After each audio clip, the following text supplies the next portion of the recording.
Eh bien, bonjour, bonsoir, bienvenue sur Regarde ton temps. Aujourd'hui, on se retrouve pour une montre dont on n'a pas l'habitude de voir les codes sur cette chaîne YouTube. D'habitude, on vous parle de montres vintage, des dress watch ou des montres de type automatique ou bien des montres de marque complètement inconnues qui reprend des codes de des montres de luxe. Et bien aujourd'hui, on s'attaque à la G-Shock et particulièrement à la GA2100. Pourquoi cette montre?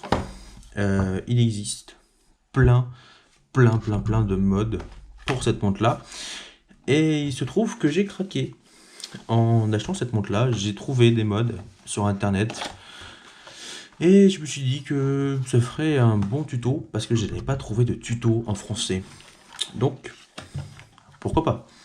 Donc là, on a tous des papiers voilà, de garantie, comme d'habitude. Hop. Ben là, on croit que c'est une plaque, machin, en métal. Mais pas du tout. Là, par contre, c'est bien fait. Parce que la première fois, je l'avais pas, pardon. Hop, je l'avais pas pris, je l'avais vu comme ça, je dis, oh, ils ont mis une plaque de métal. Bon, bah non, loupé.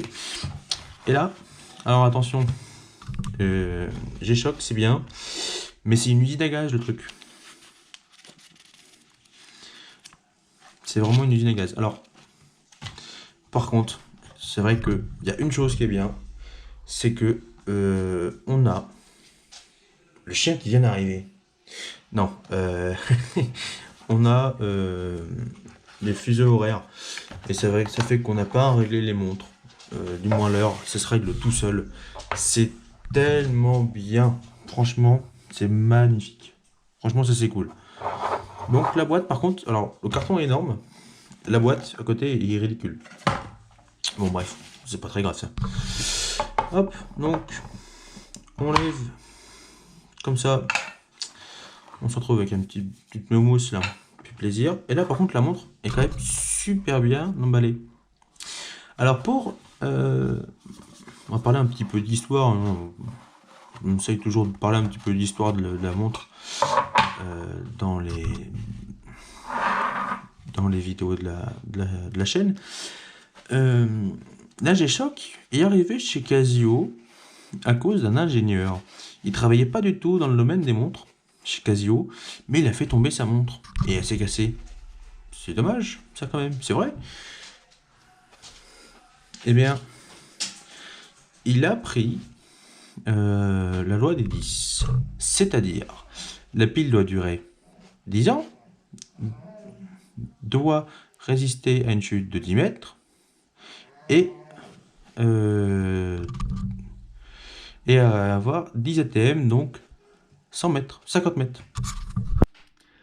Et donc, pour avoir les standards G-Shock, enfin pas des milliers, mais beaucoup de montres sont passées par le crash test et ils envoyaient les montres au-dessus du 3e étage. Il y a la chaîne Montrez-moi qui a fait des tests sur sa G-Shock pour preuve que bah, ça tient, il l'a gelé, il l'a mis au congélateur, il l'a fracassé, et bien elle marche toujours. Et en fait, j'ai choisi cette montre là pour le travail parce que bah, le bracelet est en caoutchouc, la pile dure normalement 10 ans, elle a un fond fantôme. Alors, vous commencez à me connaître un petit peu sur la chaîne, j'aime beaucoup ces cadrans fantômes. Alors, c'est vrai que c'est joli, mais c'est quand même pas pratique pour lire l'heure. Surtout pour vous le montrer. Mais bon, hop, donc on a la fonction avec la petite light. Les aiguilles sont phosphorescentes, donc quand c'est plongé dans le noir, ça éclaire. Bon là, autant vous dire qu'avec tout l'éclairage qu'il y a, c'est mort, on ne trouvera pas de noir ici. Et donc, cette montre-là fait penser beaucoup à une Patek Philippe. Et donc, il existe une multitude de modes, et c'est pour ça en fait que je l'ai acheté. On va la modder, et je vais vous montrer comment transformer une montre à 100 euros avec un mode à pareil, ouais, 150 euros à peu près.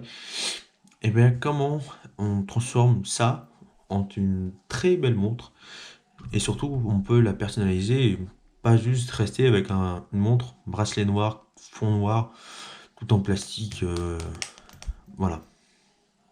Bon, vous voyez là, c'est une petite vidéo. On va pas parler des fonctionnalités parce qu'il y a plein de fonctionnalités.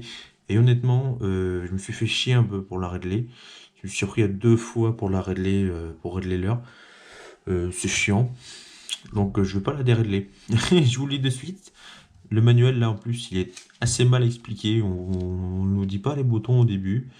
Bon voilà quoi, c'est dommage. Mais ceux qui veulent voir comment on règle l'heure, je vous mets une vidéo dans la description d'un horloger de Paris en plus, qui nous a fait une belle petite vidéo où il nous montre en plus comment on fait pour la régler. Donc voilà.